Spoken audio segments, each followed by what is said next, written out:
Black frost feathered the trench lip at 3 in the morning, sparkling like powdered glass beneath a moon shaved thin by chapel shadow. Obadiah Vale stood hooded at the rim, breath fogging in small psalm-shaped puffs he numbered though no hearer remained alive. His left boot trembled against the iron numeral 15 nailed to the lowest pine lid, sap still weeping candle yellow from the grain. He whispered the digits forward, then felt his tongue reverse the cadence without permission, as though some chill metronome ticked inside his skull. Each inverted Latin vowel left a patch of fresh frost on his scarf, white syllables made visible. The chapel exhaled frankincense through its open door, warm resin meeting night air, then colliding with the copper stink that clung to Obadiah's coat sleeve. He tucked that sleeve behind his back so the stain would not confront him. Snow creaked behind him, yet when he turned only the chapel's backside rose, windowless, a wall of boarded prayers. Again, he counted the mounds, lips fluttering Latin fragments backward. A habit he had never learned but now performed flawlessly, consonants scraping like flint. A stone shifted beneath his heel, struck iron, rang a dull metallic note that shot along the narrow ditch. The sound rattled the pine lids, vibrated through frozen earth, and returned as an echo shaped like a question. Involuntarily, Obadiah breathed the next psalm line reversed, the S sound hissing longer than his lungs allowed. He tasted incense and old blood commingled, the chapel's familiar perfume, and knew the tally was wrong, because he still inhaled while 15 did not. Somewhere inside his coat, a letter from his mother crackled, urging steadfast faith, yet the paper felt warmer than any promise tonight. He wanted to drop the spade, run, but his boots had grown heavy, soles fused to the rim by invisible rime that climbed the leather in black vines. The moon slid under cloud, the lids lost their shine, became indistinct rectangles waiting for one more tenant. Obadiah forced his gaze away, yet the reversed prayer continued, syllables overlapping like boot prints in half-thawed mud, each repetition sounding closer to his own name. Snowflakes drifted sideways through the lamplight behind White Fir Chapel, each flake catching the glow like tiny moths before vanishing into the trench. He followed their fall until his neck ached, postponing the moment he must face the living fact of his pulse. From the cloister path came the shuffle of Silas Croft. His clubfoot scraped a steady rhythm against flagstones, keys jingling at his belt like frozen bells. He dragged a spade behind him, its edge ringing once against stone, before settling into the snow. Without greeting, he planted the blade and heaved. The first clod thudded atop the coffin lid, dull, final. Then the second. Obadiah counted silently, lips moving in reverse, sweat freezing at his hairline, though the air burned his lungs. By the 12th shovelful, trench walls glimmered with black frost. By the 15th, the shape beneath the earth was no longer visible. Silas paused, wiped his brow with a sleeve already stiff with ice. His drag mark ran parallel to the grave row, a perfect twin to the trench edge, a groove that might one day cradle Obadiah's own heel print. Silas offered no prayer, no nod. He only whistled a fragment of the old hundredth, off-key and backwards, as if rewinding devotion itself. Obadiah's ears rang. He realized he was the last standing soul on the slope. 15 mounds, one breath. The wind hissed through the firs, carrying the final consonant of a psalm never meant to be heard again. Night's third hour licked the ridge with black frost. Obadiah knelt between two fresh mounds, breath shredded to white ribbons, and pressed his left fist against the ground to steady its tremor. Snow soaked through his glove, printing cold directly on skin, a small baptism. He whispered numbers through chattering teeth, one for each lowered lid, voice cracking only on the sibilants. The count ended at 15. A wind scraped across the row, lifting powdery snow like salt from a leper's skin. It hissed the sound he feared, the serpent note that had slipped into every psalm since the first boy fell. Obadiah clenched his left hand until knuckles bulged, forcing the tremor inward. His pulse thudded anyway, a stubborn drum beneath wool and guilt. sixteenth vessel thumping in secret. Snow settled on his shoulders, cold as the nails that had blackened in sequence. He tasted iron. The chapel bell tower stood far off, a thin silhouette without a bell. Still, something told inside his skull, 15 times, then once more. A promise, not a mistake. He tried to pray forward, but syllables reversed themselves, sliding back across his tongue like eels. The wind answered. Sustaining the sibilance, he could not shake, curling around the mounds, polishing the crust, grooming the next hollow. Obadiah understood the cycle remained hungry. Snow muffled every footfall, yet he heard pursuit, the soft crush of powder, measured, patient. He dared not look back. Instead, he pressed his fist to his chest, feeling the unwanted beat. 16th. The hiss grew closer, colder, slipping inside his hood. He rose, boots skidding, and staggered toward the lantern glow of the seminary gate. Behind him, the grave row kept singing, a long susurrus that refused to end, the frost sharpening every S into a lingering tooth of winter. The dormitory woke in a hush of whale-oil dawn. 30 lamps guttered together, their pallid flames shivering against sooty chimneys until the glass rang like wet porcelain. Cold air slid between rough blankets, found collarbones, and pressed 16-count rhythms into throat hollows. Frost filmed the inside of every window. Boys saw their own faces blurred, as if already half erased. Obadiah Vale lay still, letting the pulse in his neck drum the number he never spoke aloud. 16 beats, skip, 16 again, a cadence he had measured since the cart horse kicked the stable wall back home. He imagined the horse's shoe still frozen in mid-swing somewhere beyond the valley. Lucian Lux rose first, bare feet steady on planks filmed with yesterday's breath. He moved among the cots like a creditor, collecting silence.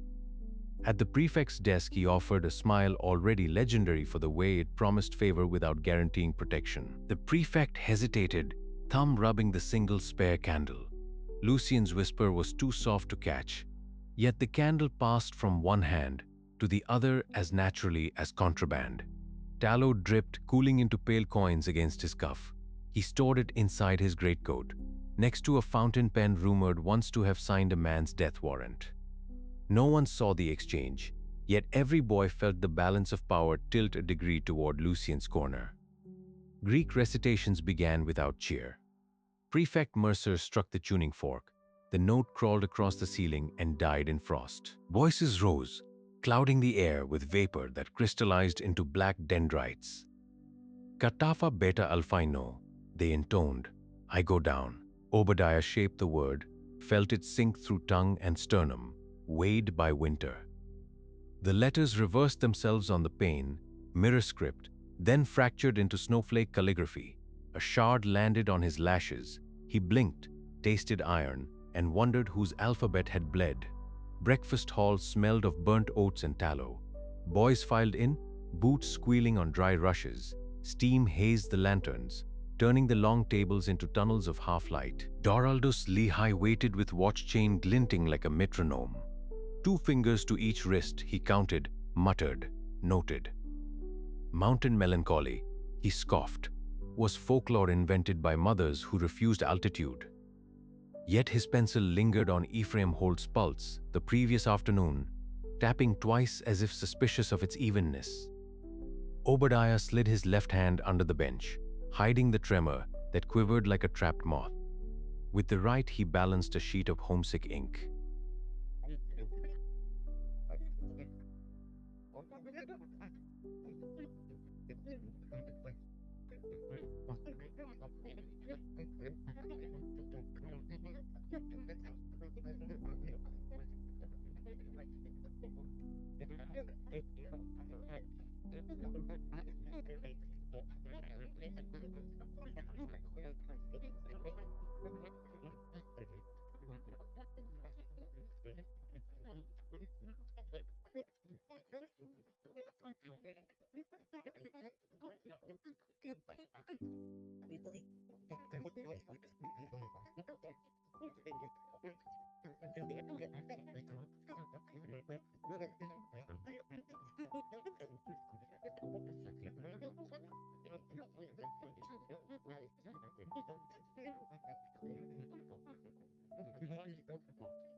"Dear Miriam," he began, then drew two palms crossed at the wrist along the margin, a sigil she would recognize as ambition, pretending to pray.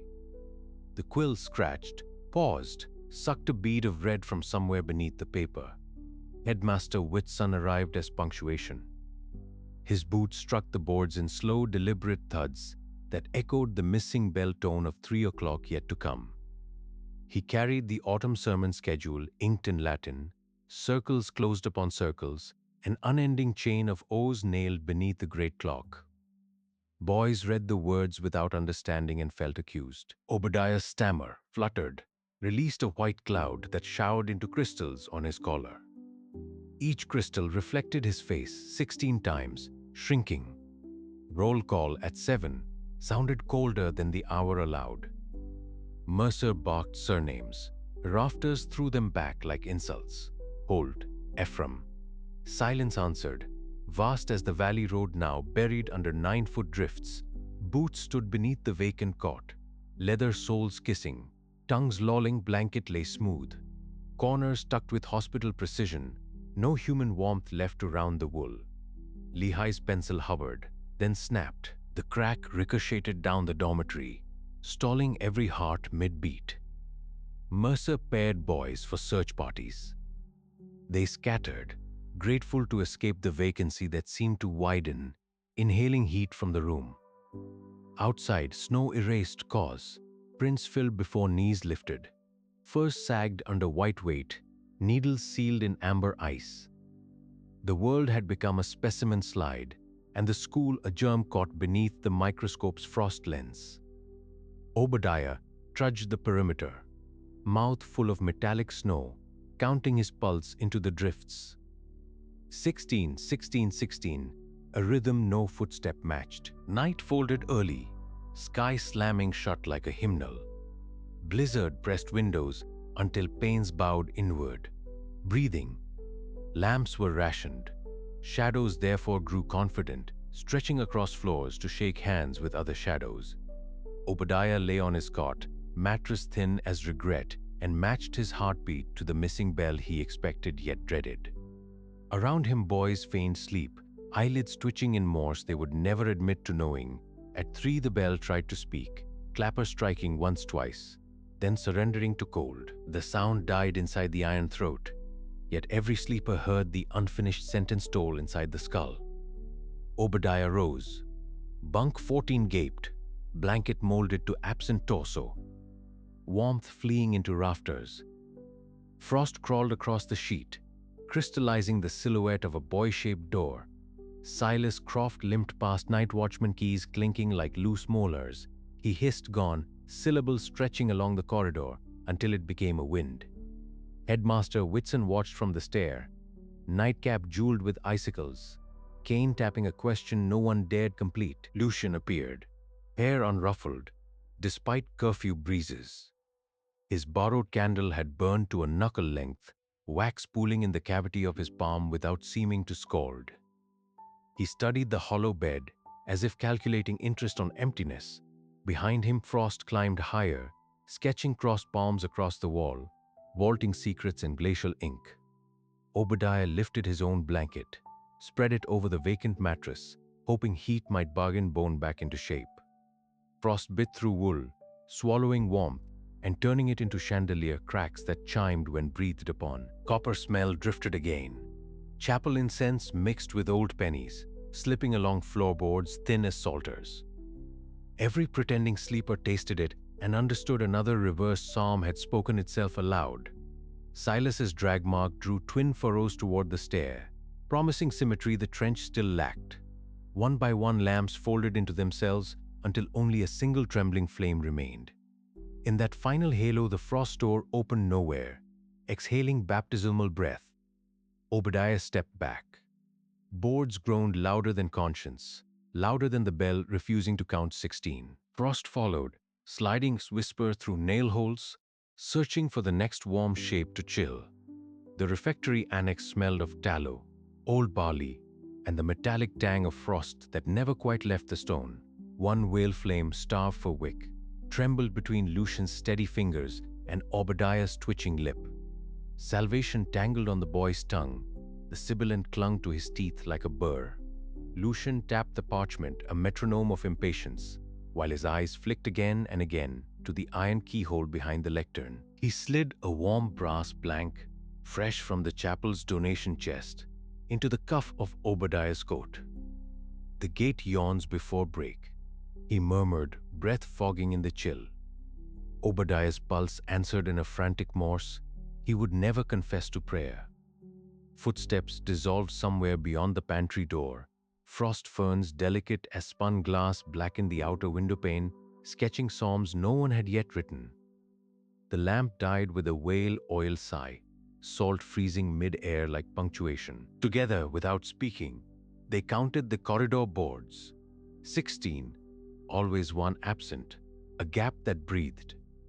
The missing plank's ghost shape glowed faintly where moonlight struck the knotholes. Clement Mercer arrived at 3, sleigh runners screaming across the yard's black frost. His ledgers bound in red calf clanged like rifle bolts as he swung them onto the porter's bench. Scholarship boys were figures to balance, not rescue. Silas, meanwhile, knelt beneath the altar rug, fingertips reading scars the cold had packed with powder dark. Mercer stamped the bulge flat, heel grinding once, twice, as if snuffing a life. Silas folded the evidence into his serge sleeve as if winding a broken jaw. When the trustees' coattails vanished, hidden sigils kept their own slow pulse beneath the wool, a heartbeat stitched in soot thread. Sleigh bells dwindled toward the logging road. Whale oil tongues in every wall, sconce rehearsed the next extinction, shrinking blue, then guttering gold. Later, Lucian cornered Obadiah between iron bedsteads in the junior dorm. His breath smelled bright as polished brass. He vowed to crack the mountain shelf, where founder skeletons guarded the unseen light. The Radiant's old ledgers called the first dawn. Obadiah clenched the blank key until its teeth imprinted his palm, already tasting outdoor crowds that would chant a stammering prophet into fluent thunder. From the stairhead, Dr. Lehigh overheard, pencil snapping at the audacity. A journal article glimmered behind his spectacles. He would bury mountain myths under pulse charts and ink, become the man who proved the soul weighed nothing. He whistled a jaunty retreat, satchel elastic snapping, like a tourniquet against dread. Midnight lamps guttered in sequence. Whale ghosts sinking toward frost. Obadiah tried to speak scripture forward. His tongue reversed the verse into mirrored Hebrew, letters crawling backward across his mind like silverfish. Cold alphabet pressed his spine, signing promises only skin could read. Glass clicked outward. Black ferns wrote names backward on the pane. The 16th heartbeat echoed, tenantless, through the gap in the boards. Frost hissed through the keyhole, searching for the next warm signature, and found it in the sweat on Lucian's neck. He smiled, certain the gate would yawn wide before the mountain snows softened into spring. Lucian's smile lingered, thin as the frost line creeping across the window. He traced the key's outline through Obadiah's sleeve, feeling the tremor that rippled beneath wool and skin. In the chapel antechamber, Mercer's ledgers waited, brass locks breathing frost. Silas returned the altar rug to its proper lie, but the bulge had shifted, lower, denser, like something curled itself tighter to listen. Dr. Lehigh descended 2 steps at a time, soles clicking out a denial Morse. He rehearsed chapter titles aloud, spectral pulse, a controlled study, each syllable a nail against superstition. Obadiah, alone at the stairwell's bend, whispered the reversed scripture again. This time the mirrored Hebrew pricked his gums, metallic as if the letters wanted blood-proof. A current of outer air slid under the refectory door, carrying sleigh rainer screams distantly back. 16 boards, 1 gap. The count felt contractual now. Frost searched every pocket of warmth, prying at pores, hunting the signature that would fit the missing plank's silhouette. Lucian felt the cold circle his throat like a detachable collar and laughed once, soundless, promising the founders their boarded gate would sing open before the next bell tolled. Morning seeped in pewter layers through the refectory skylight, turning frost to wet wool on every breath. Mercer's quill scratched totals, whose ink froze mid-column, forming tiny black mirrors. No one noticed. Silas shifted chapel cushions row by row, palms tingling each time he passed the altar rug's new ridge, lower today, as if whatever crouched beneath had flattened itself to the grain of the floor. Dr. Lehigh adjusted his stethoscope, planning to measure the pulse of rumor itself. He imagined applause at medical conclaves when he unveiled data proving dread was only adrenaline, nothing more. Obadiah rehearsed revival cadences under his blanket, consonants battering the inside of his mouth like trapped sparrows. He tasted crowds, damp earth, open sky, a cipher of thousands about to confess his name. Lucian watched vapor ghost from his own lips, rehearsing the moment he would fit brass to iron, feel the unseen light flood across his knuckles. Each tick of the hallway clock sounded to him like a pry bar flexing. He promised the corridor emptiness, promised the frost ferns etched on the pane, promised the missing plank itself. Before the winter term ended, the founder's gate would yawn and ambition would step through unboarded. The vesper bell shivered glass as it struck 3. Ephraim rose too fast. His knees buckled, ribs cracked against the rail, and the psalm crawled back down his chin like cold mercury. Obadiah tasted slaughter copper before incense could bloom. Memory yanked him south to a mission drain where hymn and blood swirled together. He swallowed. The flavor nested, humming behind his soft palate. Whale oil lamps guttered in perfect file, erasing necks. Headmaster Whitson's candle hand froze mid-drip, wax pooling like lukewarm tallow on the lectern. Every boy leaned, feeling the floor tilt toward the altar's mouth. Frost blackened Ephraim's nails in a blink. No blood, only a wet click on oak. Obadiah reached him first, sleeve stiffening like December sheets. For an instant he felt 15 future mounds push the chapel wall, soil remembering weight. Ephraim exhaled one reversed word that sounded like 3. Another lamp died, darkness strolling pew by pew. Whitson hissed the office closed and fled. Lehigh snapped his spare cedar pencil, lead lodging in his glove cuff. Quarantine, he declared, would ration reason from rumor. 15 boys filed toward the junior dorm, coats over mouths, shoes whispering vinegar dread. Straw pallets formed a narrow raft on the plank sea. Lehigh planted his joint stool at the corridor mouth, stethoscope dangling like a wilted garland. He began writing pulses, yet digits reversed themselves, mocking the Philadelphia lectures he once quoted in sleep. Outside, wind worried eaves until shingle nails squealed like withdrawn sutures. At 3, black frost ferned inside the window, spelling names no font ever blessed. The corridor clock hammered seconds into Lehigh's asthmatic cage.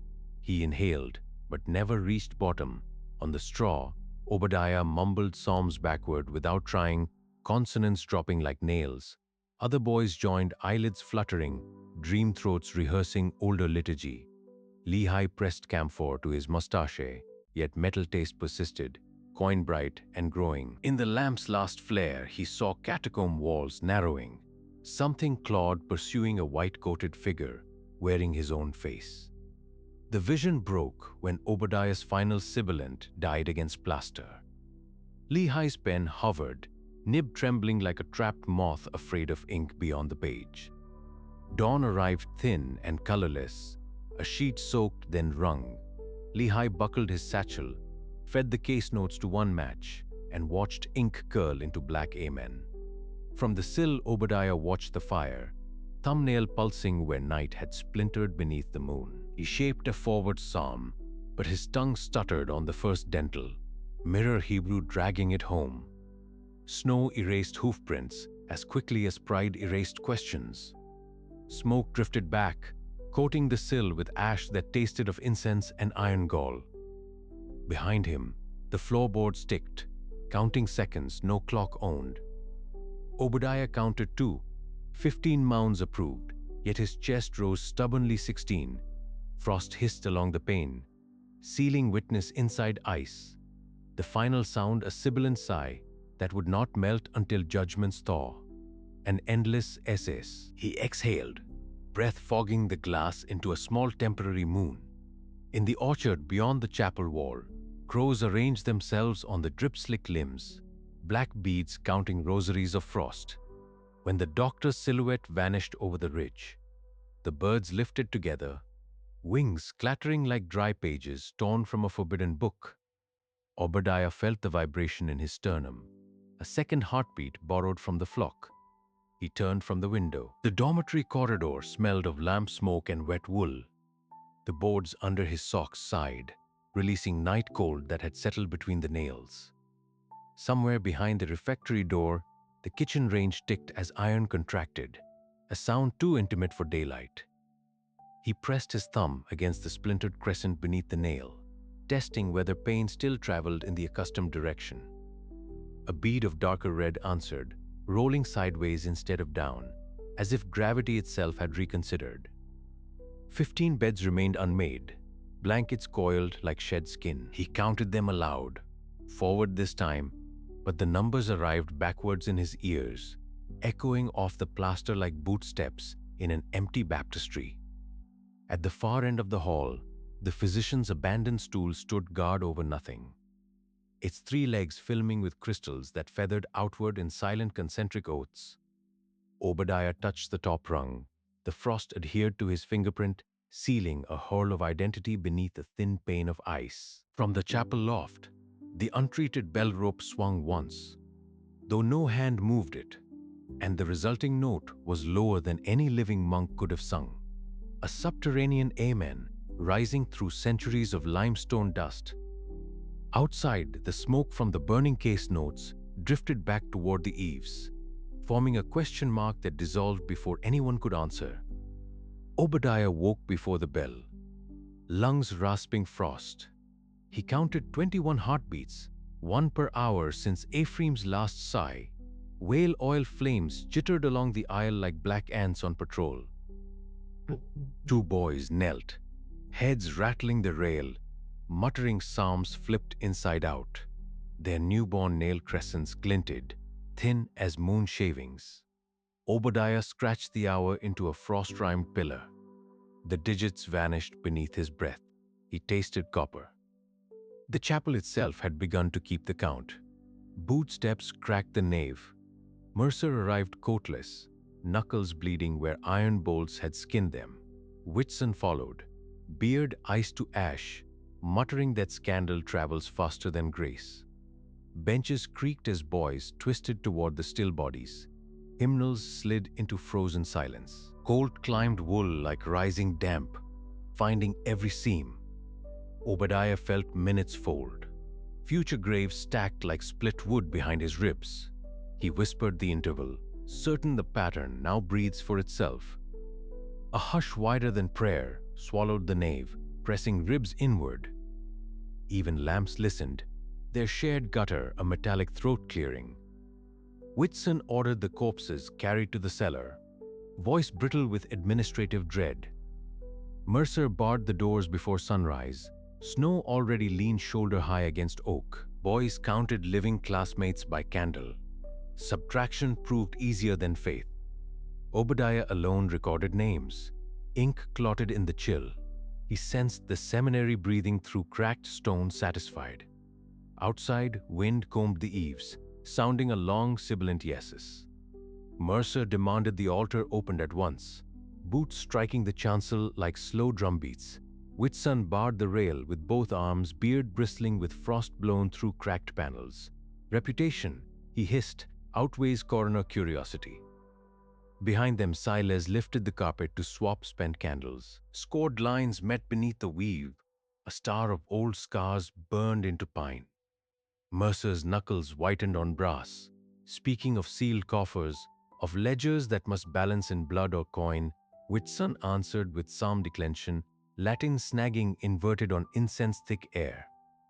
Silence followed, colder than black frost fanning across the lectern. Silas let the rug fall, but the pattern lodged behind his eyes like a splinter. He felt 15 angles, 15 keys on his belt-chimed mute assent. Mercer strode off, coat-tails scattering ash motes. At the outer gate he swung the iron hasp so hard, the hammer slipped, skinning fresh wounds. Blood dotted rust like sealing wax. Snow hissed through the wicket, salting drops before they cooled. Inside, Whitson pressed ink-stained fingers to the altar brow, praying the fabric would lie flat again. He locked the sacristy, shutting doubt inside with stale incense. Outside, Mercer nailed planks until iron rang like a funeral bell.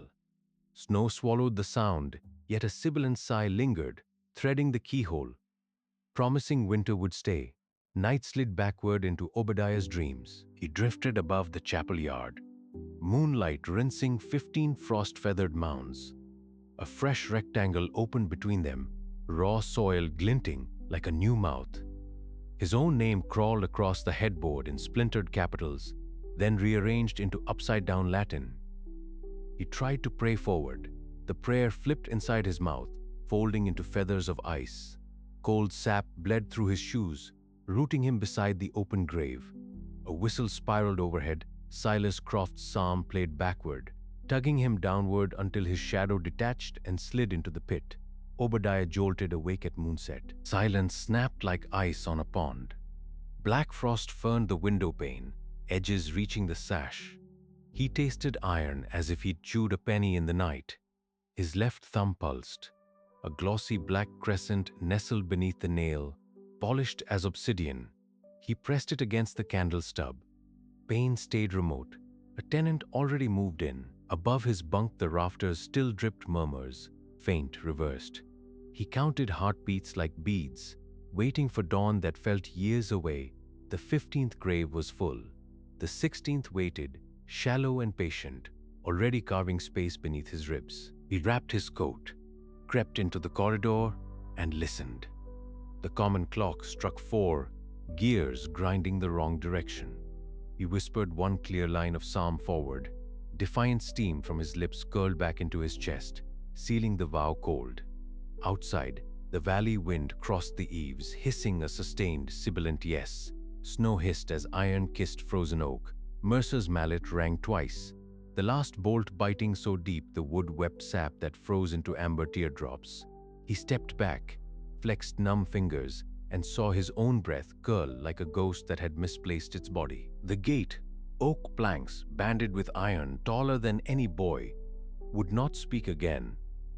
The mail sack had already been fed to the fountain's crusted basin, its canvas lips crackling, stamps blackening into miniature portraits of saints who silently screamed as they curled.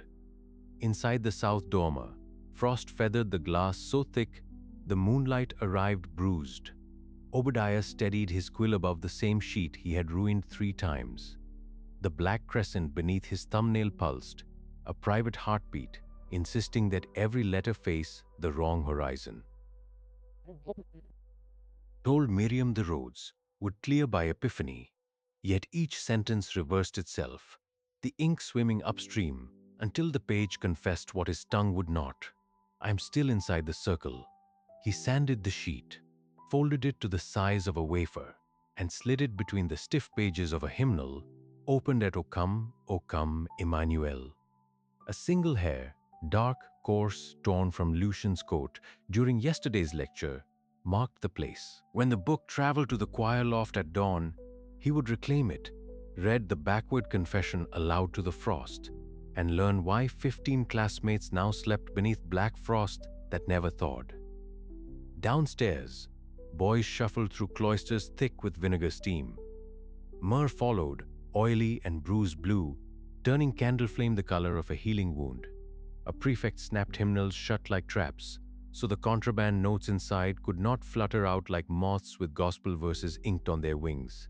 The air tasted of pickled iron. Every inhale pickled the lungs. Lamps guttered, then straightened, uncertain whether to stay lit or accept martyrdom. Lucian oversaw the pour from a copper kettle, no one else dared touch. His eyes, once sea-bright, were threaded with crimson cracks, tiny rivers that carried sleeplessness from retina to retina. He had read the human skin folio again, turning each page by the single taper permitted after compline. The parchment whispered whenever a flake of dead epidermis separated from the text, a sound like moth feet on glass. He nodded at Obadiah, as if the boy were marginalia finally worth preserving rather than scraping away. Silas dragged altar rugs into the snow, two at a time, their tassels leaving serpent trails. Beneath the last layer, sigils waited, 15 angles charred directly into the marble, edges so precise they seemed drawn with frostbite rather than flame. He recognized the geometry from the iron keys he wore like rosary, identical angles, identical sin, without thinking he spat. The spittle froze into a perfect coin, the ground accepting payment for sins not yet entered in any ledger. Mercer discovered the pyre by smell alone, sweet sacrament smoke laced with mold. He demanded cause.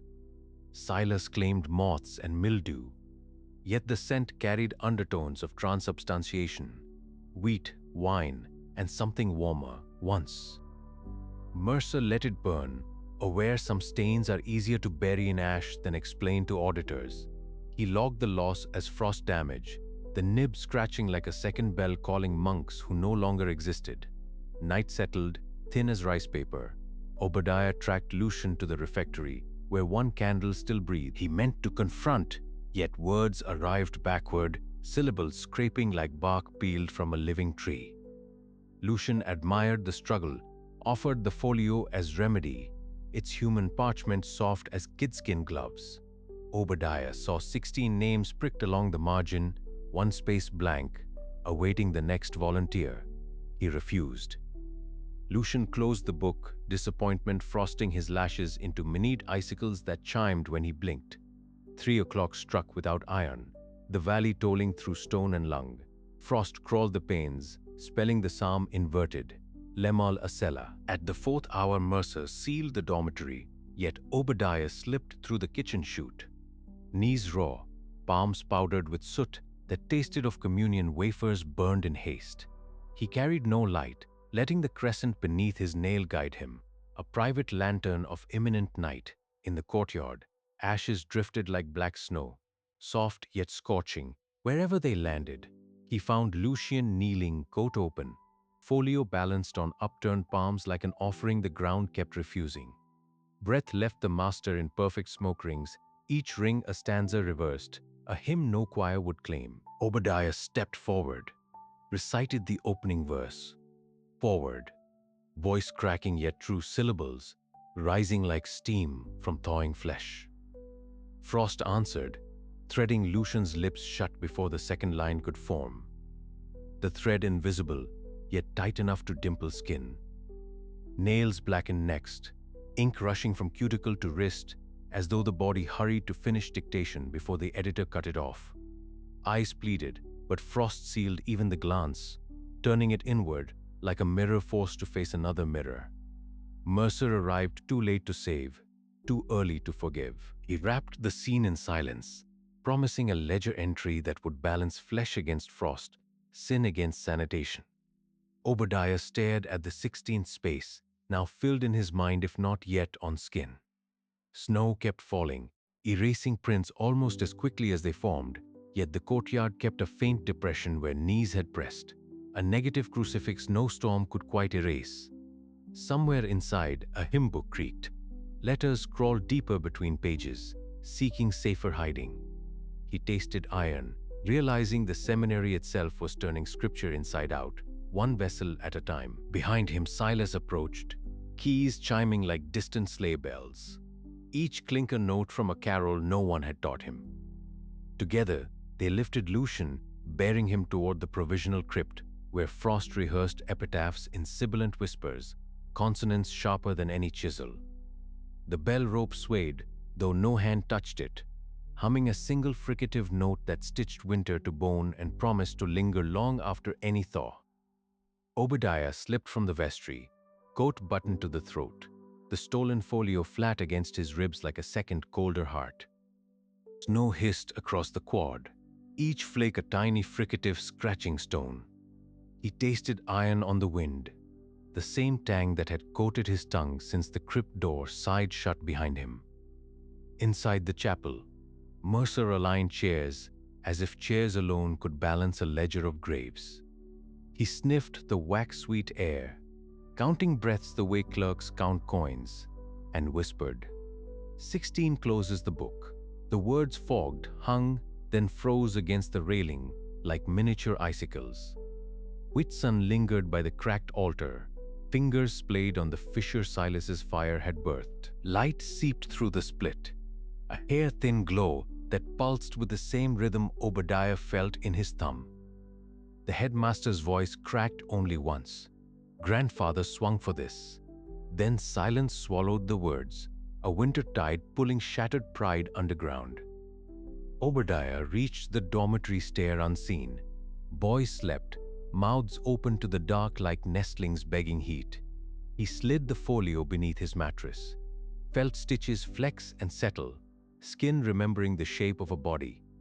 At 3 a.m. the corridor lamp guttered, oil thick as whale blood. Frost ferns unfurled across window glass. Black vines spelling reversed Latin he could almost pronounce. He counted heartbeats instead of hours. 18 left before the next debt came due. The hymn book confession to Miriam still waited above the choir loft, Lucian's hair bookmarked stiff with ice. When dawn finally crawled over the sill, it carried no warmth, only a pewter glare that made the snow look diseased. Morning bells rang flat, iron split by cold. Boys shuffled to prayer, breath fogging like ghostly laurels around their bowed heads. Silas prowled the aisle, keys chiming, sprinkling rock salt that bounced like hail off oak pews. He muttered a farmer's proverb about frost only blessing what it intends to kill. Obadiah watched salt grains skid toward the marble crack, each crystal stopping dead at the glowing fissure.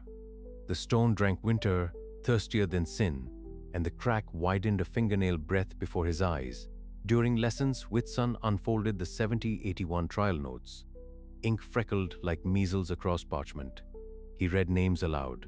Boys answered present, unaware they echoed corpses. The parchment rasped like dry lungs, and when Obadiah leaned closer, he caught the scent of charred rosemary, an herb once thought to ward off plague, now powerless against the one breeding in these walls.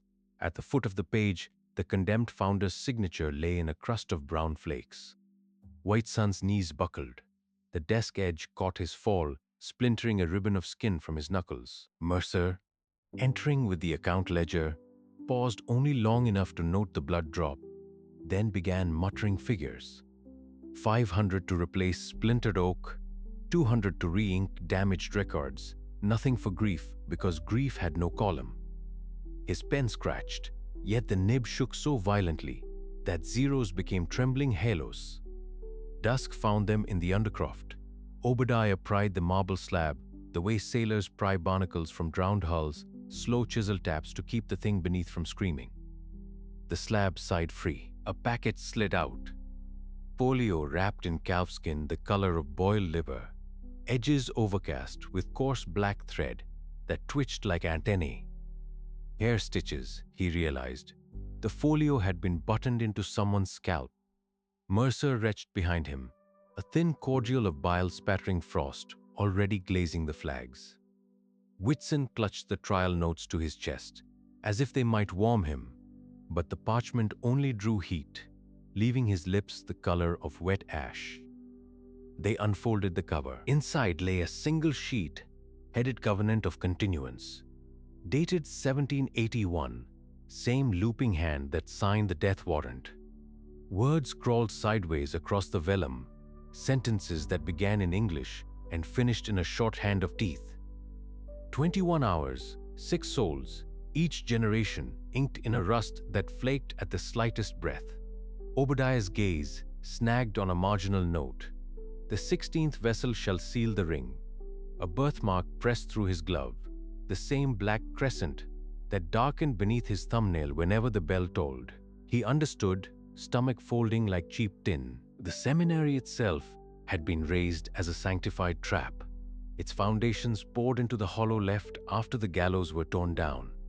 Every lesson, every hymn, every carved cherub was a rivet in an invisible cage, and the boys were merely fodder shuffled closer to the grate. Mercer calculated hush money budgets in the margin of his ledger, yet ink bled through the columns, turning thousands into vanishing silhouettes.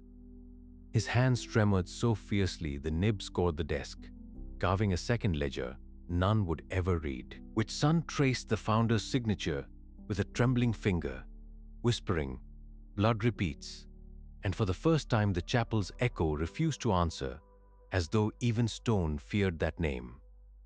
Obadiah felt the countdown tunnel through his bones, not 18 hours now, but 1514, the digits clicking like shears, snipping the thread of his breath. He closed the folio. The scalp thread bristled, trying to sew itself to his sleeve.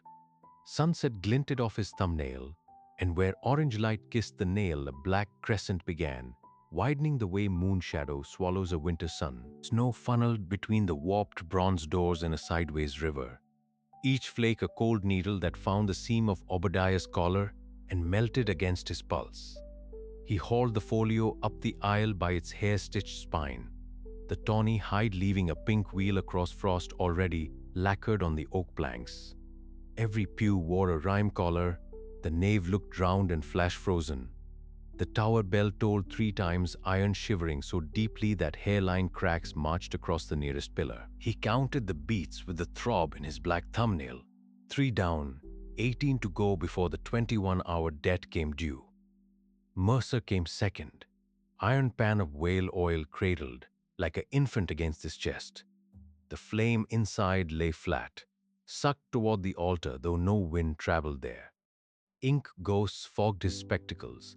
Columns of figures reversed themselves into spirals, and he mumbled, 14 souls, 1 short, no remainder, as though reciting a bedtime rule he no longer believed. Dr. Lehigh crossed the threshold last, laudanum vial rattling against his wedding ring. He numbered breaths, aloud, 93, 94, until the syllables froze into glassy beads that cracked beneath his heels. Frost stitched his lashes together, splitting the nave into swaying silver shards that looked like hanging knives. A cough buckled him. He caught a pew back, smearing red where the varnish had lifted. Obadiah peeled a single page.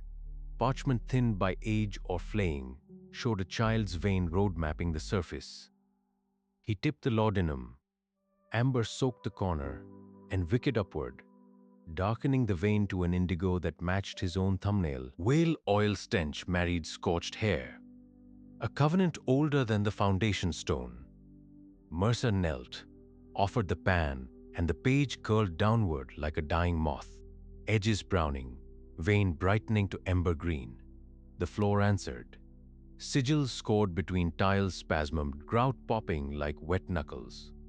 Cold aurora, sickly verdigris, spiraled up the pillars, driving frost before it. Obadiah's lips parted, releasing the psalm forward in obedient Latin, syllables running smooth as catechism. Halfway, he clamped his tongue, reversed the cadence. The words sucked light from every wick, shadows rushing in like tide. For the final circuit, he folded the tongue between meanings, speaking inside out until stone replied with a shudder that traveled pew to pew, rattling hymnals like teeth.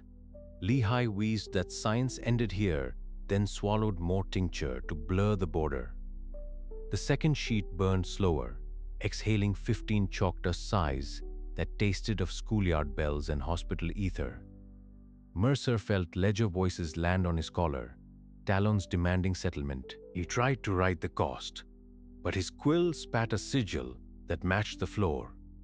Numbers slid off the page like thawing icicles, puddling into illegible stars. Obadiah's black nail pulsed, urging haste. The marrow clock promised a window near slam. He fed 3 more leaves to the guttering pan. Each resisted flame until the inverted psalm kissed their edges. When they caught, the light turned aqueous, swimming across rafters to reveal a congregation of shadows wearing founders' faces. men who had blessed this floor with infant blood and compound interest.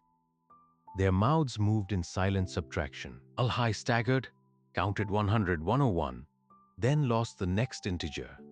His knees struck marble with the clean snap of a snapped pencil. Mercer caught him beneath the arms, felt the wheeze rattle through borrowed bones, and knew the doctor had reached the equal sign of his equation.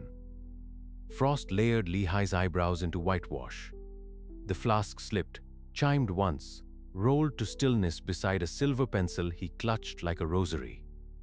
Over the altar, the aurora coalesced into a mouth that wore Obadiah's boyish timbre. It offered continuance, a seamless transfer, one life, any life, ledger wiped clean. The voice sounded exactly like the day he'd promised Mother he would keep the family name spotless. He tasted iron where resolve should sit, felt frost creep along the roof of his own mouth. A single ember still floated in the pan, the final page corner curling like a beckoning finger. He glanced at Mercer, whose eyes already tallied collateral, then at Lehi, whose lips sketched the last fraction of a breath. He chose neither. Obadiah crushed the ember beneath his boot heel, grinding until the paper became black snow. The offer imploded into a pinpoint colder than any star, dragging the green aurora after it. Cold rushed outward, snuffing every wick at once. Wax burst into frozen petals that clattered across stone like hail. Somewhere in the rafters, a ledger slammed shut, the echo traveling aisle to aisle like a dismissed congregation. Lehi's chest hitched, failed to rise again. Frost feathered across his open eyes. Mercer closed them with 2 fingers, pupils filmed with rime already thick as onion skin. He whispered no prayer, only inventory.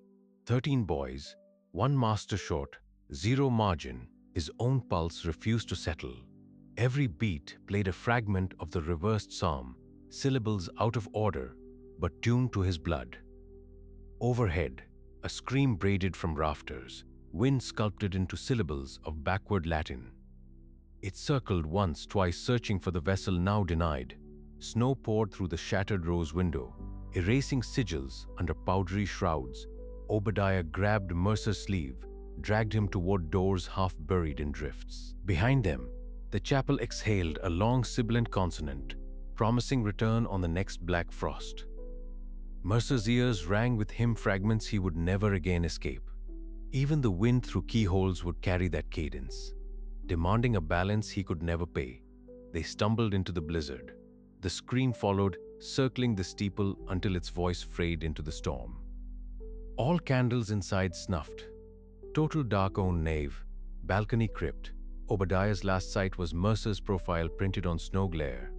Eyes wide as unread ledgers. Snow blindness bloomed white across both men as they crawled away, leaving the chapel to tally its own debt beneath the drifting, whitening, merciless cold. Black frost flowered across the chapel flags at 3, each crystal a needle sewing night to stone. Mercer waited alone, chalice of cold ash steady in his frost-numbed hands. The brass had dulled since Advent. Now it drank the moon and gave back nothing. He flexed his fingers, skin crackling like thin ice, and listened for the hinge of the sacristy door. Whitsun limped in last, beard thinned to salt-spangled wisps. The dean's letter of exile tucked inside his collar, like a branding iron cooling against skin. His breath arrived in broken parcels, whitening the air, then vanishing. A frontier trunk stood in the vestibule, its new strap label inked Mission of the White Waste. Whitsun touched it, whispered, "Non sum dignus," but Latin fled backwards into a sob he caught with trembling knuckles. No one answered. Hobber and Fidge simply stared at the floor, counting grout lines as if tallying years of survival. Their shoes left no prints. The frost erased them before the leather had fully settled. Mercer lifted the file, let his own blood fall 1, 2 into the ash. He stirred with the same stylus that once corrected Hebrew verbs, now mixing covenant and campus dust into a paste the color of winter twilight. The scent of old ink rose, ghost of lectures long since buried.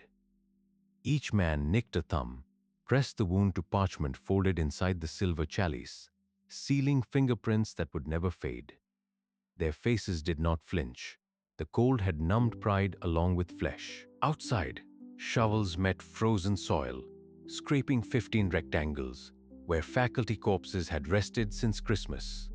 Snow poured in, smoothing scars until the cemetery looked newborn and innocent.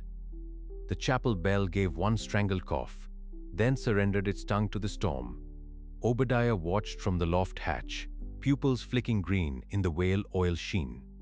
When the last print bled onto paper, Mercer capped the chalice with a linen square, knotting corners into a mute rosary. He slid the ledger beneath a flagstone no choir foot ever crossed. Frost leapt to glue the seam like glue of bone. Whitsun received his final cue. A stagecoach ticket dated dawn, destination beyond rail's end. He tried to speak a reversed psalm, but air shredded the syllables into vapor that stung his cracked lip. Mercer offered no blessing. The exile turned, coat slapping against pews, boots crunching frost into powdered glass. The others listened until the outer door wheezed shut, then exhaled in unison, a single cloud that drifted toward the rafters and died there. Caretaker Silas waited in the hayloft, lantern lowered so flame barely licked the dark. He had strewn myrrh through straw, scent of embalmed kings clinging to barn beams. The barn itself leaned northward, as though bowing to winds that had long since carried off its songs. Obadiah climbed, each rung creaking a confession older than language. At the crest, Silas pressed a single iron key into his palm. "Sky is your parish," he rasped, voice brittle from seasons of unanswered bells. Obadiah answered yes, steadier than any psalm he had ever stammered. No stole, no chrism, only oat dust drifting, while Silas sketched a cross of breath that thawed before touching skin. He intoned vows stripped of sanctuary, never to tread consecrated stone, never to name the dead aloud in daylight, wind-threaded gaps, humming inverted Latin as witness and choir. Sunrise bled through warped siding, painting Obadiah's knees gold, while frost painted his breath white. Silas stepped back, task complete, boots thudding down the ladder until loft hush reigned again. Obadiah knelt another minute, tasting myrrh straw, and the iron of exile already rusting beneath his tongue. Years slid, calendar pages scythed by the same black frost. Each season, Whitson's letters arrived thinner, ink pale to the color of drought.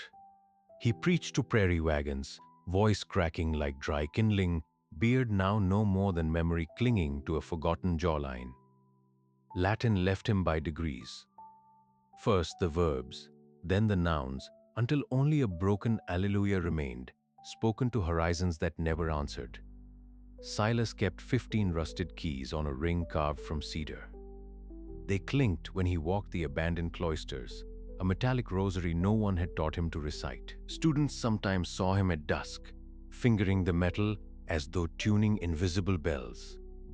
When asked, he offered only a smile that showed more gap than tooth, then shuffled on, humming the tune of Old Hundredth reversed, its cadence falling rather than rising, as though gravity itself had turned him. On the day the last elm beside the chapel died, Silas did not emerge. Colleagues found him upright on the cellar stairs, lungs quiet, the keys still warm in his pocket. The hum, they swore, lingered a moment longer than breath. Obadiah, meanwhile, learned the grammar of open sky, his stammer loosened under wind's steady metronome, sentences flowing like meltwater, except when someone spoke the name Whitefur. Then syllables snagged on the scar in his tongue, and conversation retreated into the hush of pines. He kept no congregation, only a traveling satchel of letters never mailed, ink watered down by snow that found its way through every sewn seam. In 1824, Obadiah wakes inside an attic that smells of cedar rot and distant whale oil. Black frost feathers the windowpane, sketching reverse psalms he almost deciphers. He lights the final stub of whale oil. Its flare repeats the chapel's last breath, From a cracked jar, he spoons chapel ash, melting it over candle until it becomes slate-black wax.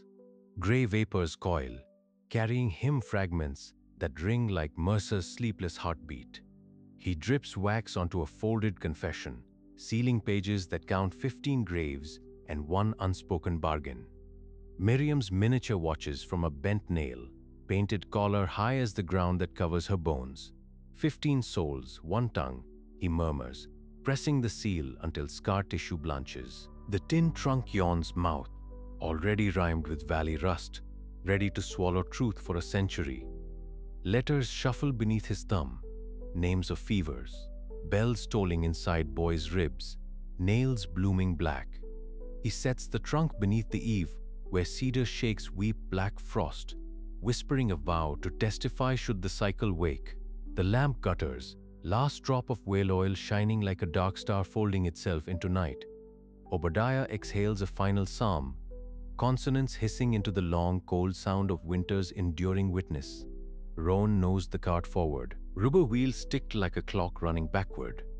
The fluorescence overhead stuttered, steadied, pretended nothing had happened. Bay C9 exhaled refrigerated breath at a constant 18 degrees, yet the air felt warmer than the dread pooling beneath his ribs. He parked beside the dented tin trunk bequeathed by the late trustee, a man whose snapshots showed only half a face. Wax-sealed crumbs, ash dry, powdered his nitrile glove when he lifted the box. The M sigil, once Miriam's, now a flaking scar, came off on his thumb like dead skin. He cracked the lid. Myrrh drifted out, warm and funeral sweet. For one heartbeat, the archive smelled of midnight mass, stained glass and censers. Then the Heichschwack inhaled the ghost, leaving only refrigerated sterility. Inside lay calico bundles corseted with black ribbon. Each inked weighed 23 in a hand that shook though the ink was long dry. He drew the top letter. Parchment sighed against itself. Reversed Latin crawled across the margin, rearranging into the letters FELL. A walnut-sized stub of whale oil candle rolled forward, its surface colder than the room's calibrated chill. Something inside sloshed, remembering tides. Rowan thumbed his phone, captured one photo. The lens fogged, captured letters that spelled his surname backward. A migraine flared, white and jagged. A lightning bolt shot through night vision green. He whispered count to 10. Numbers arrived in reverse order, 10 slipping into nothing. Temperature dipped another 3 degrees. Leads buzzed like frost-addled bees. The appraisal monitor woke without prompt, offered 15 thumbnails, each titled with a single numeral. He tried to scroll. The cursor clung stubbornly to frame 1. A sentence crawled across the screen in serif type. Witness tallies 15. Vessel seeks 16th. The words felt heavier than institutional policy. He yanked the USB. The port held fast, brass teeth frozen. His breath smoked. Black frost furned across security glass, though the wall clock insisted 2:11 p.m. The shard under his nail tapped Morse he almost remembered from childhood chapel, a code spelled out in cold. Rationalism folded. Paper should not taste metallic. Thumbnail 15 opened itself, revealed a mound of fresh pine boards, planed edges bright as new teeth. The fluorescence flickered, then steadied, pretending innocence. Rowan closed the laptop.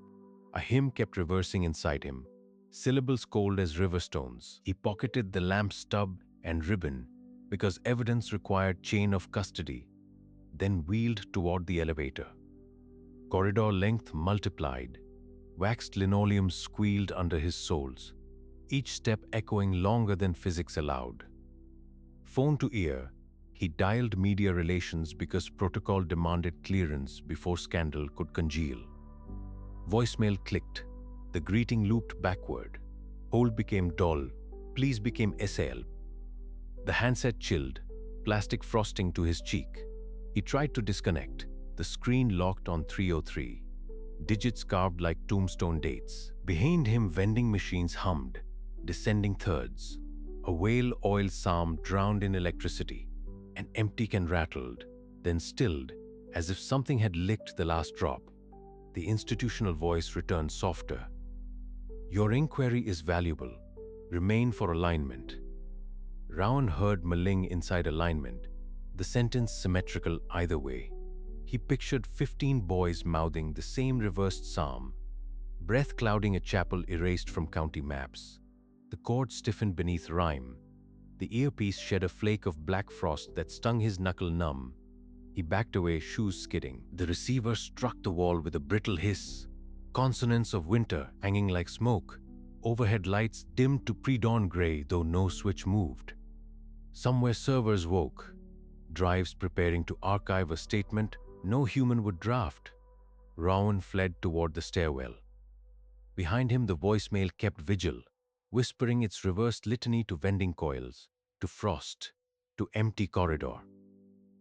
The last sound he caught before the fire door sealed was a sustained fricative sigh, frost and plastic forming a frozen S that refused to melt. He took the stairs two at a time, each tread colder, until the fourth floor landing opened onto a hallway he did not remember. The walls smelled faintly of myrrh again, as if the trunk's exhalation had preceded him. He forced himself to catalogue. Inventory tag, 1 candle stub, whale oil, 19th century artifact 2. Black grosgrain ribbon, 3 millimeters, length 18 centimeters. Artifact 3, parchment sliver, lodged under fingernail, currently drawing a bead of blood every 30 seconds. He breathed through his teeth, tasted iron and incense. The migraine receded to a violet shimmer at the edges of sight, but the violet clung like an afterimage of eclipse. At the security gate, the guard glanced up, expression flattening, when Rowan extended his badge. The scanner beeped once, then reversed its tone, a descending bleat that made the guard blink. Rowan kept walking, afraid the man might speak his name backward. Outside, the campus quad lay under sodium light the color of sick amber.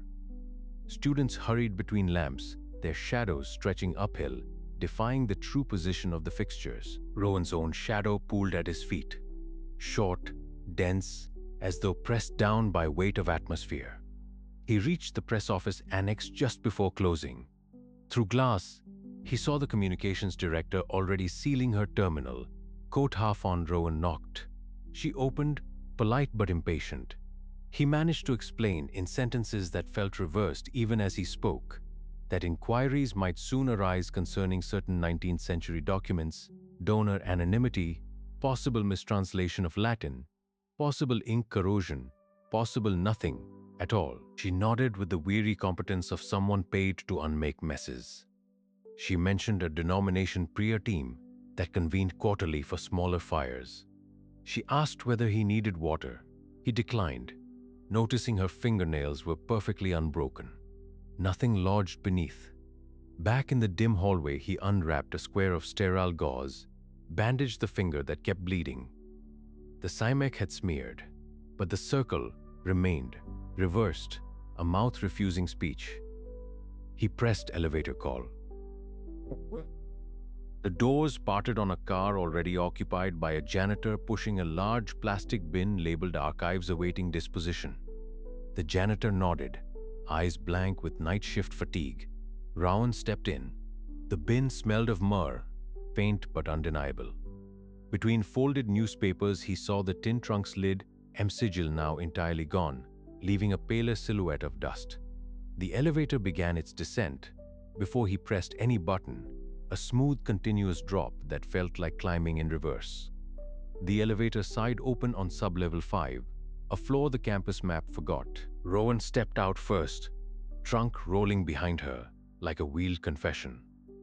Myrrh leaked from the cracked lid, sweet yet cold enough to sting. A guard in a borrowed collar waited beside a folding table. He asked for her badge without meeting her eyes. She handed him the card. He stamped it void before the ink dried. Denominational lawyers had already signed the trunk away, labeling it surplus devotional material. Rowan watched them tape the stamp across her earlier release. The whale oil stub in her pocket twitched, as if feeling the same pressure.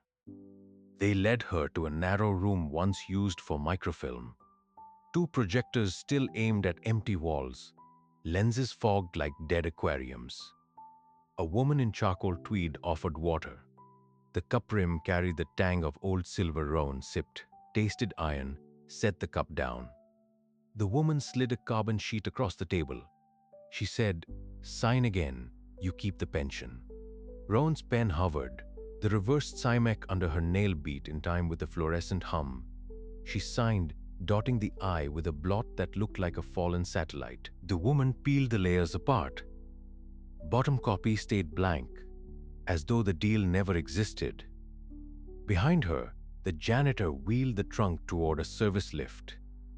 Its casters squeaked out a pattern Rowan recognized as Morse for gone. She followed, heels clicking too loud in the concrete throat. The lift gates clanged like a broken hymn book. The janitor pressed B, yet the indicator crawled to an unmarked glyph. Rowan felt the floor tilt a degree uphill, though the cables clearly descended. Air cooled to black frost territory. The moment before dew turned straighter, she exhaled. Her breath crystallized, then swirled backward into her mouth, tasting of pewter. The janitor stared ahead, pupils dilated like someone reading invisible text. At the bottom, the door spotted on a cavernous garage lit by a single sodium lamp. Shadows pulled upward, clinging to car undersides like inverted snow. A panel van idled, rear doors already yawning. Two men in archival gloves loaded the trunk without a word. One paused, sniffed, then glanced at Rowan's pocket where the whale oil stub had begun to sweat. "He asked you keeping a candle, miss?" Rowan shook her head. The man shrugged and latched the doors. The van reversed, tires whispering over salt grit that sounded like crumpled parchment. She felt the Sime twitch again, counting 16 beats against her bone. Left alone, she climbed the nearest stairwell, each step rising, though she aimed for ground. Her phone vibrated. 3 a.m. approached in lit green, yet the hallway clock swore it was barely midnight. She killed the screen. Darkness answered with a pop of frost at the lens. On the main floor, the campus map had been replaced by a notice of route rationalization. Corridors now curved, where none existed yesterday, leading her past vending machines that hummed reversed psalms. She tried an exit. The push bar burned cold, branding her palm with a reversed semicolon. Outside, night air carried whale oil residue, as though the 19th century exhaled across the quad. Street lamps flickered out of sequence, spelling an inverted Latin clause she almost understood. Her shadow lagged 2 steps behind, compressed like overexposed film. She crossed the empty fountain plaza. Water lay frozen in mid-spout, arcs glazed into glass tusks. Each footstep cracked the puddle skin, releasing notes of distant whale song. She counted them, 15, then a hollow 16th that never sounded. At the communications wing, a lone monitor glowed behind glass. The denomination's looping statement crawled across in reverse. Witness tallies 15, vessel seeks 16th. Rowan backed away. The letters followed her reflection, imprinting on the window's frost. A janitor's cart blocked the next doorway. On its lower shelf sat a sealed parcel addressed to her, postmark smudged with the same black frost. She lifted it. The cardboard exhaled myrrh, and something brinier, like tide-wet stone, inside lay a single whale oil candle, wick pre-blackened. A note folded once bore inverted text. Light at the chime, release the rest. She pocketed both, felt the stub already there, knock against its twin, temperature dropping between them. Footsteps approached, crisp as breaking twigs. A security officer appeared, flashlight cone jittering across the frost. He warned, "Ma'am, buildings closed for audit." Voice shivering on the final T. Rowan nodded, walked past, sensing no pursuit. Her watch now showed 2 to 59, though the plaza bell remained silent. She headed for the library annex, the only spire still lit, its pinnacle flickering like a spent wick. Behind her, frost filled each footprint, erasing stride and direction. Ahead, the annex door stood ajar, exhaling a draft that smelled of old parchment and distant storms. She stepped through. The threshold groaned, sealing with a hiss that lingered like frost against teeth. Rowan's boots squeaked across annex marble, each step echoing like a dropped coin. Shelves folded inward until spines kissed her sleeves. She palmed the whale oil stubs. They knocked, 16 cold heartbeats against her pulse. A hinge creaked behind her. The threshold had resealed, frost plating the jamb with black glass. No handle remained, only a smear of rime shaped like a reversed samek. She climbed a spiral ladder to a catwalk that should not fit inside the building. Through a skylight, she saw mountain stars, sharp as tacks, and a spur road she had never reached by car. Frost filmed the inside of the glass, drawing a chapel floor plan in white veins. Rowan blinked, the nave aligned with the valley below. She descended the iron rungs, pushed an emergency bar, and stepped into night air that tasted of altar brass. Snow squealed under her soles. The spur road braided away between black pines, yet her car waited, nose against the briar, headlights already dimmed to sickly yellow. Rowan felt the vehicle had aged years in a minute. Salt rash fretted the fenders, and the plates were blurred by a film of ice thick as neglect. She drew on gloves, cracked the driver door, and the interior light stuttered like a votive in draft. The whale oil stubs rolled across the passenger seat, 16 dull clacks, counting themselves. She swept them into her pocket beside the micro recorder, then set her palms on the steering wheel. Frost spider webbed outward from each point of contact, stitching her fingerprints into the hide. Engine heat died fast. She drove anyway, tires whispering along the unplowed spur, headlights drilling tunnels that refroze behind her. Every mile, the snowpack grew more lunar, until the drifts stood higher than the hood and the road felt like a bobsled trench. Her breath condensed, fell, and re-evaporated in slow cycles, forming tiny storm systems above the dash. The clearing announced itself with a gap in the trees so abrupt the wind seemed to bite its tongue. Rowan stopped where the drifts feathered out into a flat white pan. The foundation stones jutted like broken molars, each capped with snow that carried a sooty sheen. No depressions marked excavated graves, only the even swell of winter burial. She stepped down, snow coughing away from her boot treads, and advanced until the briars caught her coat. The thorns wore black frost, a glass so dark it drank the moon. She knelt, hood drooping around her face, and pressed her ear to the earth. Cold slid through cartilage, searching for cochlea. First came the wind's white roar, then beneath it a ribbon of boys' voices. Syllables turned inside out, a psalm recited sternum to backbone. The sound felt wet, as though each Latin word rose through a throat of meltwater. Rowan counted 13 pulses in the chant, one for every year the Academy denied the vanishings. Her Samech bruise drummed back, 16 against 13, arithmetic of unbelonging. The 12th foundation stone bore twin grooves, coffin width, packed with moss that squealed when her glove brushed it. The chant dipped, acknowledging kin, then surged, demanding witness. No graves showed, yet the psalm insisted the dead lay beneath her knees, compressed like pressed flowers between strata of denial. She whispered that she would name them, promising the vanished a ledger the denomination could not burn. Her breath rhymed into a sawtooth collar at her throat. Behind her, the car ticked as metal cooled. Windshield glass clouded from corner to corner, pillars rising in the condensation, capitals haloed by moonfrost. The outline of a nave took shape, side aisles slanting toward a clerestory never built. Rowan felt the geometry tug at her shoulders, guiding her to stand within the absent choir.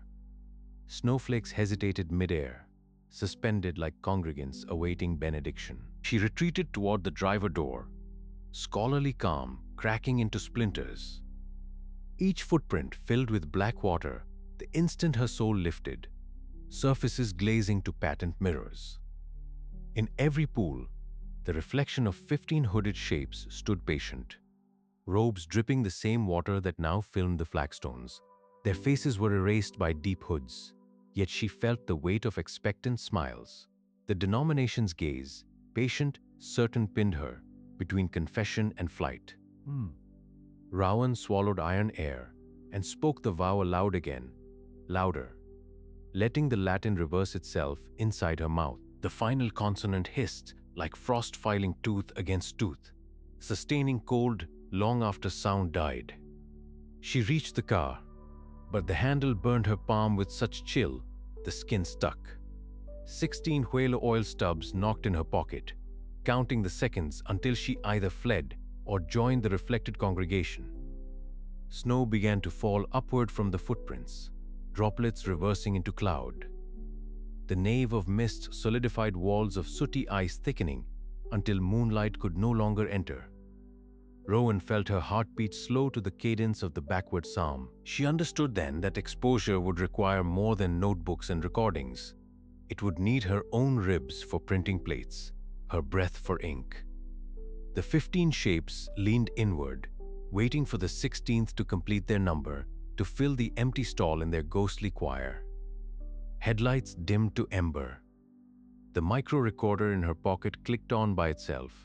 Red eye winking, Rowan stared at the black water pooling in her tracks, saw her own silhouette haloed by frost, and behind it, the hooded line extending into impossible depth. She did not pray. Instead, she promised the buried boys a reckoning written in frost that would not melt, in echoes that would not fade. The Seminary bruise beat once more, then stilled, as if the letter itself were listening. Wind sighed through the briars, and the car's engine gave a death knock. Overhead, the mountain road sign lay buried, but she remembered every curve. Rowan straightened, wiped her torn glove across her coat, and felt the first needle of transformation, terror forging into purpose, scholar mutating into unwilling crusader. She stepped toward the driver's seat, refusing to look back, yet every mirror, rear view side, reflected pool, showed the hooded shapes, now turning in unison, tracking her vow. Snow slid from the roof, thudding like a closing hymnal. Rowan slammed the door, breath clouding the glass, and traced a single word backward in the fog, their name, not hers. The wipers tried to clear it, smearing the letters into wings. She whispered that the next mile would be written on different stone, that the clearing would not keep her. Yet the footprints remained behind her, brimming, reflecting, inviting. Rowan woke inside the annex court, the denomination's morning bulletin already looping on her phone. The headline hissed, "Journalist fabricates 15 mounds," and her own pale face hovered beneath like a ghost caught in loading drift. The Seminary bruise on her palm fluttered once, a trapped moth against glass, then lay still. Outside the narrow window, dawn looked bleached, as if someone had wrung the color from the sky and pinned the husk there. She pressed play again. A smooth spokesperson in slate gray assured viewers that no burial records, land transfer deeds, or architectural plans substantiated the rumors. The word anomalies was spoken 3 times, each syllable pressed flat under the iron of certainty. Rowan felt the mattress springs bite her ribs. She tasted cold iron in the back of her throat, the flavor of old pipes and older secrets. Funding vanished before coffee finished dripping. The bursar's note cited reputational hazard in 3 clipped sentences. The grant portal greeted her with a blank white square where 6 zeros had lived yesterday. She stared until the screen dimmed and her reflection replaced the numbers, mouth open like a fish discovering air. Campus security arrived with plastic smiles, escorted her past stripped notice boards, murmuring she might collect books tomorrow, 1 hour, bring Eid. Their shoes squealed on waxed linoleum, each step erasing her a little more. Her keycard died against the reader, a polite click that sounded like a tomb ceiling. She tried it twice, as if the second failure might feel gentler. It didn't. Outside, March sunshine felt thin, edged with black frost that etched windshields at 3:15. She traced the psalm-shaped fern on the glass, skin sticking, pain immediate, clean. The shape stayed for 3 heartbeats, then sublimated into nothing, a word spoken in a language the morning refused to hear. Library windows glazed over from inside, whale ash varnish swallowing daylight whole. She watched students on the steps, rub sleeves across the blur, trying to see in, but the cloud only thickened, as though the building were developing cataracts. A security guard locked the outer doors at noon, shrugged an apology, and pocketed the key. Rowan backed away, palms tingling where the bruise pulsed in slow Morse-like beats.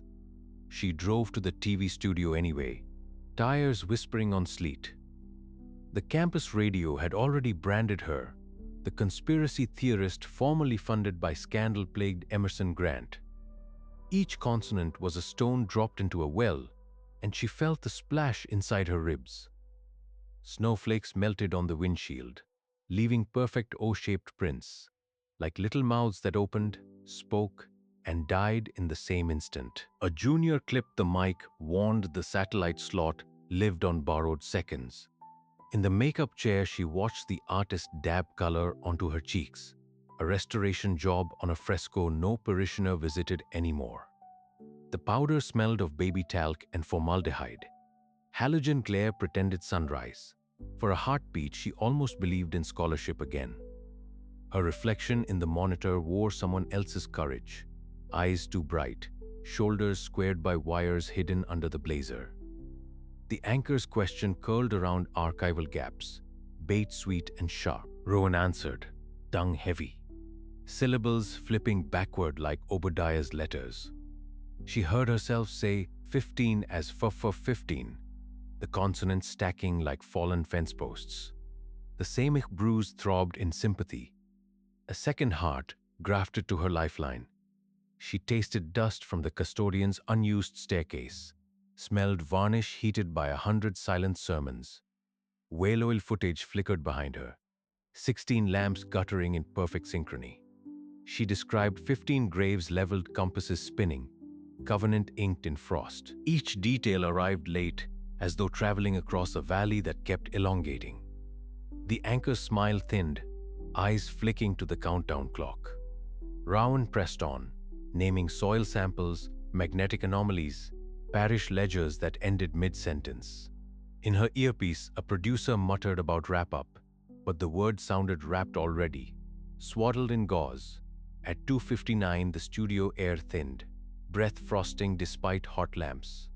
Same bruise fired once, a metronome for doom. Rowan tried to name the 16th vacancy, to pin the hunger with plain truth. Her voice fractured, consonants sliding into that antique stammer, borrowed from a dead custodian. She felt the vowels back up in her throat like coins jamming a toll slot, heard Obadiah's wheeze slip between her own ribs. Was it memory or tenancy? The question dissolved before forming. Wall clock froze on 3, bulbs iced, monitors flatlined to charcoal. Technicians cursed in vapor puffs, silhouettes skating on their own frost. One cameraman yanked at cables, but the rubber sheathed itself in white rime and refused to bend. The anchor clutched the desk, lashes silvered, lips sealed by rime. A single tear, solid as glass, rolled down the powdered cheek and tinkled against the desktop. Rowan felt the valley inhale through cables, swallow the syllable she never finished. Cold climbed her calves, tucked itself under her knees, settled in the hollows of her hips like an old guest who knew the furniture. A single hiss persisted, fricative breath of denial denied, skating wires icing glass. Refusing to warm, she watched it travel along the teleprompter, a snake of frost spelling unreadable alphabets. In the black screen, she saw herself doubled. One woman seated, one woman standing behind with ledger in hand, face obscured by shadow. The standing figure raised a hand, touched the seated woman's shoulder, and both shivered as though the gesture passed through years instead of skin. The emergency lights should have flared red, but they emerged a bruised violet, the color of dusk viewed from inside a grave. Rowan thought of the 16th mound again, the one she had never located, and understood it might be mobile, might be any patch of earth that swallowed sound. Her pulse slowed to match the frost's advance. She exhaled. The cloud hung in front of her, crystallized into a perfect cymac, then fell to the floor and shattered into uncountable grains. Violet dusk pooled along the valley loop, headlights crawling like dulled insects afraid of heights. Salt crews had parked their rigs, muttering ditches were bad, though every driver heard the real excuse in the hush between words. Rowan stepped from a borrowed pickup, coat pockets sagging with lecture scraps no one would ever grade again. The Samek bruise on her palm fluttered morse against a sealed envelope, urging haste she no longer felt. She addressed it only to the listener, no return path, then fed the rusted mailbox, whose hinge screamed like a bell cast in winter. The clang answered itself, an echo swallowed by fur, and frost hissed where her breath should have been. She waited one slow heartbeat, expecting distant lights, maybe sirens, maybe forgiveness. Only fog answered, folding over footprints while the road forgot her. A whippoorwill cried once, then quit mid-note as if censored by a hand colder than protocol. Rowan turned into the hush hedge, thorns snapping like brittle piano wires. Each step pressed silence deeper, until the valley itself seemed to inhale through her ribs.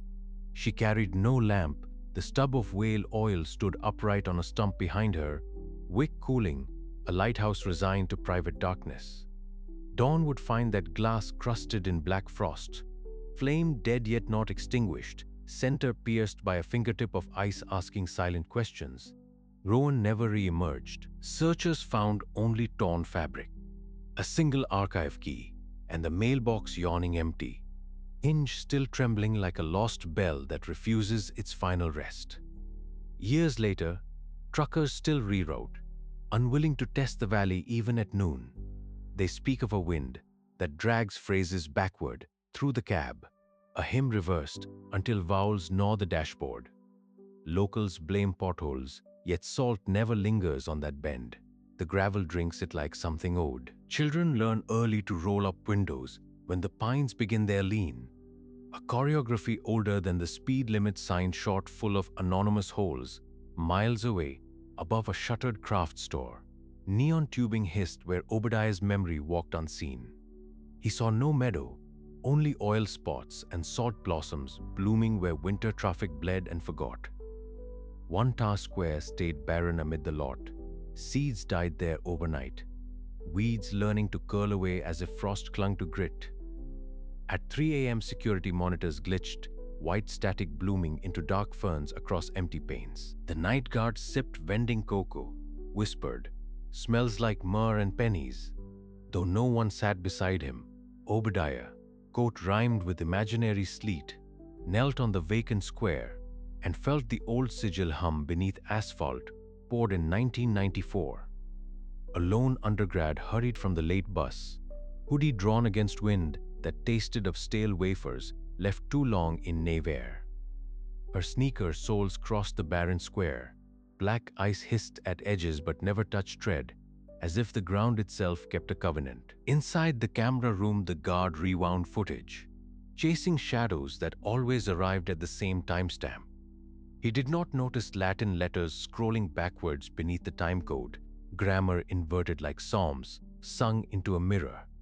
Obadiah's outline dissolved into sodium glow, leaving the square to glisten like obsidian, waiting for collegiate hearts to ripen toward 15+1. Shoppers arrive at sunrise, never guessing why kiosks avoid that corner. Management cites plumbing, yet no pipe runs there. Still, pigeons detour mid-flight, wings banking hard, as if brushed by a wire strung eye level to the dead. Maintenance crews quit trying to seed the spot after the third season.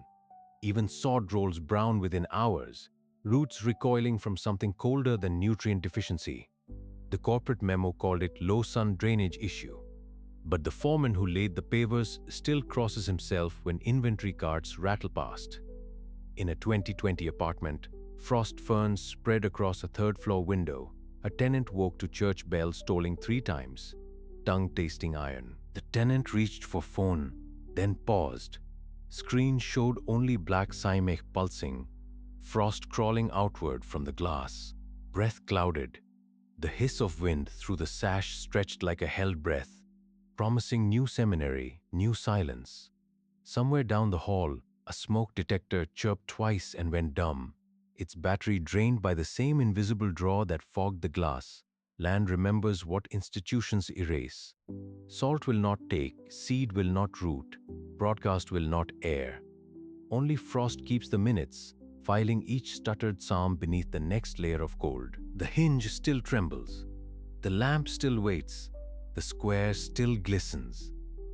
Somewhere, a mailbox creaks open, though no hand approaches. Winter inhales, and the cycle seeks its 16th hollow vessel. A student, a guard, a tenant, anyone whose pulse can sink to the backward hymn. Wind slips through cable, through glass, through vein. The final sound is a sustained fricative frost that refuses to warm, a secret the land keeps whispering long after every voice has frozen.